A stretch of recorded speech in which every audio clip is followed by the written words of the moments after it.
저희 일주일 살이 주제는 이혼가정 아동입니다. 목차는 내담자에 대한 소개, 증상, 배경, 개인적 외적 요인, 대인관계 특성, 종합적 이해, 이론적 배경 지식, 개인 및 대처 전략, 회기별 상담 진행 방안, 종결을 한 후 추수 지도 내용을 마지막으로 말한 후 마무리 짓겠습니다. 내담자는 이혼 가정에서 성장한 초등학교 4학년 남자 어린이 K군으로 상당 과거력은 없다고 가정하였습니다. 내담자의 현재 문제 및 관련 증상은 학습에 의욕이 없는 학업곤란 현상과 친구들과 어울리지 못하는 대인관계 문제가 있습니다. 그리고 상실감, 분노, 두려움, 자책감, 수치심을 보이는 정서적 문제까지 세 가지로 나뉩니다. 내담자의 발달적 역사는 유아기, 아동 전기, 아동 중기 순으로 살펴보겠습니다. 유아기에는 어린이집에 다니며 보통의 또래와 비슷한 모습을 보였습니다. 아동 전기에는 부모님이 맞벌이였기 때문에 오후 방과 후 시간까지 유치원을 다녔다고 합니다. 아동 중기에는 초등학교 3학년 때 달에 한 번 의욕이 없는 모습을 보였으며 담임교사가 아동에게 다가가 이야기하자 부모님이 아침에 싸워서 그렇다는 대답을 듣고 위로하였고 다시 밝아진 모습으로 학교 생활을 했다고 합니다. 내담자는 외상, 학대, 약물 사용 등의 이력은 없으며 문제의 기원은 부모님이 이혼하신 후 발생했습니다. 그 당시 환경은 부모님이 출근 준비를 하며 말싸움을 하였고 아동은 혼자 그 소리를 들으며 아침을 먹고 있던 상황이었습니다. 부모님의 말싸움을 자신이 듣는 상황과 부모님의 이혼이 내담자에게 스트레스 요인으로 작용하였습니다. 역사적 배경은 초등학교 2학년 때까지는 원만한 학교 생활을 하다가 3학년에 올라가면서 학업에 의욕이 없어 가끔씩 숙제를 하지 않고 멍 때리는 모습을 보였습니다. 4학년이 되면서 부모님이 이혼하자 아버지와 떨어지게 되어 학업적, 행동적, 사회적, 정서적 측면에서 문제가 발생하게 되었습니다. 내담자의 개인적 요인은 부정적인 자아 개념을 형성하고 부모님의 이혼 수용을 할 수 있는 상태가 아니며 자책감, 죄책감, 수치심 등을 가지고 있고 소극적으로 위축되어 있어 친구들과의 대화와 수업 참여도가 감소하여 학습에 의욕이 없는 상태입니다. 외적 요인은 부모의 이혼으로 인해 어머니와 단 둘이 생활하고 있으며 어머니 혼자 가정을 책임지고 있어 경제적 어려움이 발생하다 보니까 바쁜 어머니와 대화할 시간이 부족하다고 합니다. 대인관계 특성은 또래들 사이에서 말을 잘 하지 않으며 위축되어 있고 혼자 지내는 모습을 자주 보입니다. 즉, 또래를 거부하는 모습을 보아 교우 관계에 문제가 있음을 알 수 있습니다. 내담자에 대한 종합적 이해는 인본주의인 매슬로우의 욕구 단계와 교류 분석 이론을 통해 알 수 있습니다. 먼저 매슬로우의 인간 욕구 체계는 상위 수준의 욕구가 행동에 영향을 끼치기 위해 하위 욕구가 충족되어야 합니다. 총 5개의 계층으로 이루어져 있는데 내담자는 욕구 단계에 따라 욕구들이 만족하지 못해 학습 의욕이 없고 여러 정서적 문제가 발생하는 것입니다.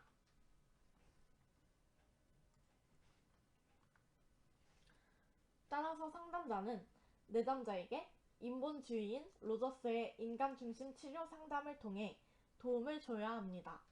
안정감과 믿음, 신뢰의 관계를 직접 경험하게 되면 치료적인 경험이 될 것이고 부인해왔던 자신의 모습을 자각, 수용하게 되어 자기 개념의 통합을 이룰 수 있을 것입니다. 또한 교류 분석 이론을 보면 인간 행동에는 생리적 욕구와 심리적 욕구를 가졌다고 하는데 내담자는 이러한 욕구들을 만족시켜줄 수 있는 상담이 필요합니다.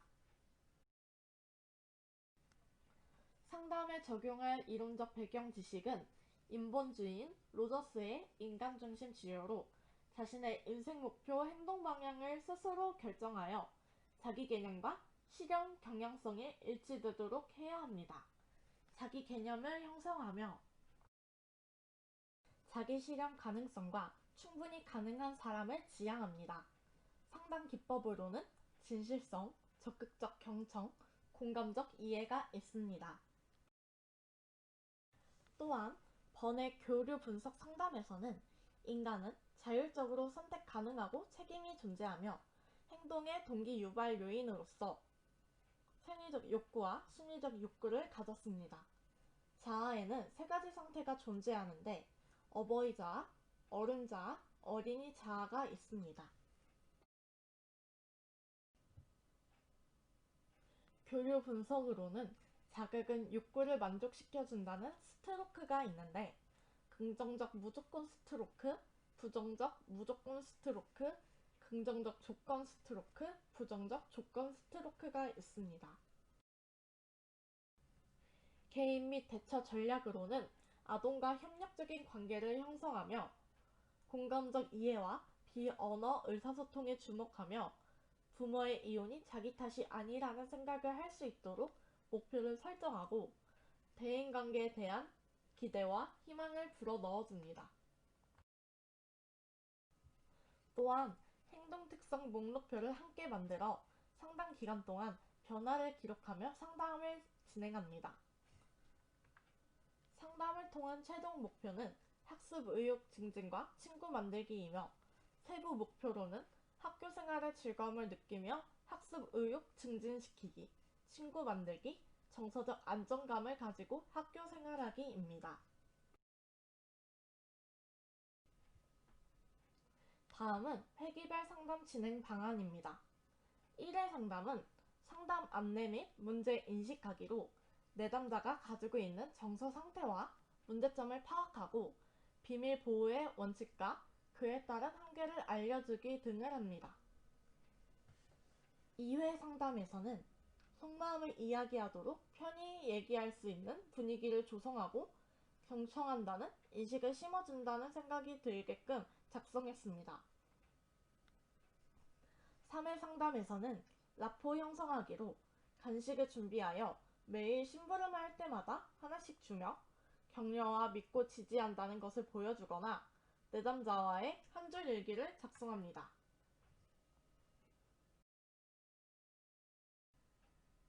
4회 상담은 정서 다루기로 아이와 한 줄 일기를 공유하고 그림 그리기 놀이 치료를 통해 정서를 파악합니다. 5회 상담은 나에 대한 자신감 찾기로 책 탈무드 이야기를 읽게 하여 자신감과 자아 존중감을 생성하게 합니다. 6회 상담은 4회와 같은 정서 다루기로 행동 목록표를 확인하며 한 줄 일기를 공유하고 이혼이 내담자의 잘못이 아니라고 말해줍니다. 7회 상담은 나에 대한 자신감 갖기로 내담자가 잘하는 것을 적어보고 이야기를 나눈 후 가치감을 높여주는 말과 함께 칭찬합니다. 8회 상담은 친구와 함께 이야기하기로 친구와 대화하고 같이 어울려 놀고 사소한 일이라도 친구에게 도움을 주는 활동을 합니다.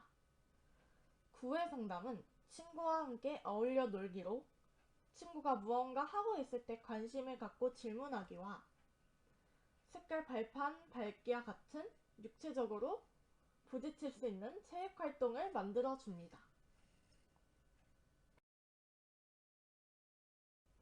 10회 상담은 친구에게 도움 주기로 그동안의 심부름을 칭찬하며 남을 도울 수 있는 방법에 대해 대화하고 친구를 도와주었을 때 기분을 이야기하는 시간을 갖습니다.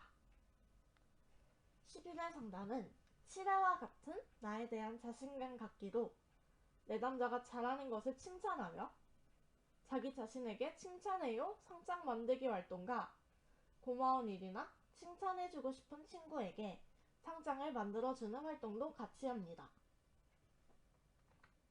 마지막으로 12회 상담은 정리 및 평가 단계로 상담이 끝난 후 소감문을 작성하여 상담 초기와 현재 상태를 비교하여 과정을 돌아보고 목표에 근접했는지 이야기 나누기 활동을 합니다. 종결 부분은 행동 목록표를 행동 특성에 대한 평가하여 체크하는 것으로 사회적 측면과 정서적 측면으로 나누어 볼 수 있습니다. 이런 행동 관찰표를 보며 내담자에게 나타났던 문제 행동들이 점차 줄어들어 긍정적 행동과 학교 생활에 잘 적응하는 모습을 보이고 행동이나 표정, 목소리 등이 밝아진 것을 확인할 수 있습니다. 추후 지도 내용은 상담 초기와 현재 상태에 대하여 비교하고 상담 목표에 근접했는지 이야기를 나눕니다. 한 달 후 아동과 가정의 추수 면접을 진행하여 변화를 계속 유지하고 있는지 확인하는데 전화로도 수행이 가능합니다. 그 후 아동의 근황을 듣고 성공적인 대처와 노력을 축하해주고 격려를 해줍니다.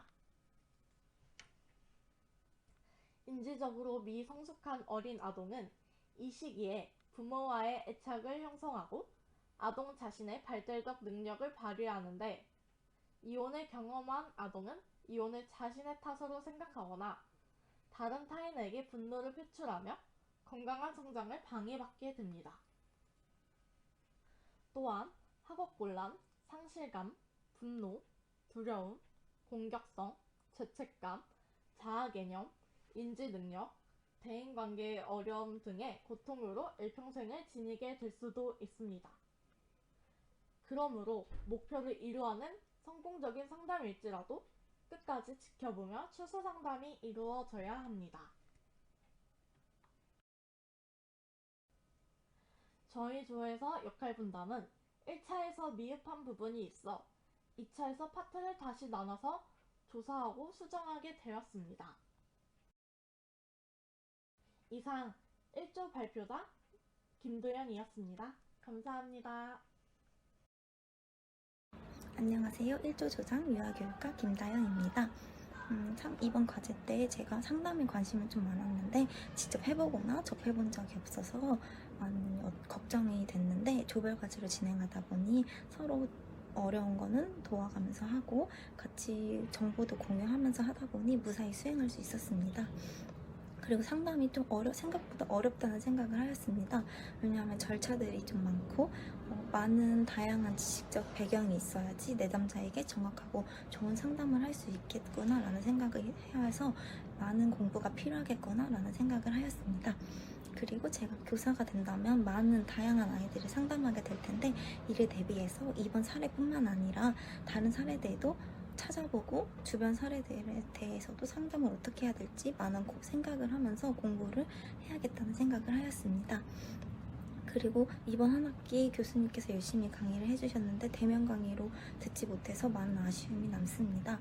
만약에 2학기 때도 교수님께서 교직 수업을 하시게 된다면 그때는 꼭 대면 강의로 강의를 하였으면 좋겠다고 생각을 하였습니다. 감사합니다. 안녕하세요. 유아교육가 김대현입니다. 이번 코로나19 사태로 인해 대면 수업에서 모두의 얼굴을 볼 수가 없어서 매우 아쉽지만 이렇게라도 얼굴을 비출 수가 있어 정말 다행이라고 생각이 듭니다. 저는 이번 과제를 통해 상담 교사가 되는 길이 상당히 어렵구나 라는 것을 느꼈고 생각보다 아동의 마음의 문을 여는데 많은 시간 소요가 되는구나 라는 것을 깨닫게 되었습니다. 이번 과제를 통해 한층 더 성장하는 것 같아서 기분이 좋고 저희 1조 팀원들이 같이 협력하여 이뤄낸 결과라고 생각이 듭니다. 감사합니다. 안녕하세요. 유아교육과 김민지입니다. 학교 현장에서 발생하는 다양한 생활지도 사례들 중에 하나를 선택해서 거기에 알맞는 상담 및 지도 방안을 생각해보는 일은 이번이 처음이라 처음에는 이걸 어떻게 해야 될까라는 고민과 걱정도 했었고 1차에 미흡한 부분이 생겨서 2차에 다시 조원들과 함께 수정하는 일도 있었지만 그래도 조별 과제를 무사히 끝까지 마무리할 수 있어서 뿌듯함과 조원들에게 고마운 마음이 들었습니다.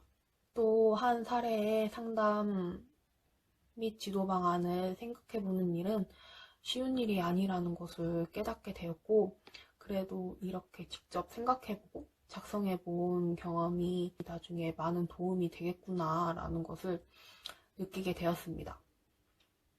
또 상담 및 지도 방안을 잘 계획하기 위해서는 상담과 관련된 이론 지식을 잘 알고 있어야겠구나라는 것을 느끼게 되었고 그러기 위해서는 상담과 관련된 과목 공부를 열심히 해서 잊어버리지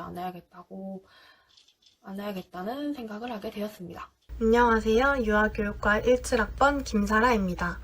이번 과제를 통해 저는 처음 회기별 상담을 고민하는 과정에서 설정한 목표에 대해 질문과 대화를 하는 것이 아동에게는 상처가 될 수도 있다는 것에 대해 조금 더 생각하지 못하고 다가가기에 급급했던 것 같아서 많이 부족하다고 느꼈는데 수정하는 과정을 거치면서 상담에서 제일 중요한 것은 내담자와의 관계 형성과 공감이라고 느꼈습니다.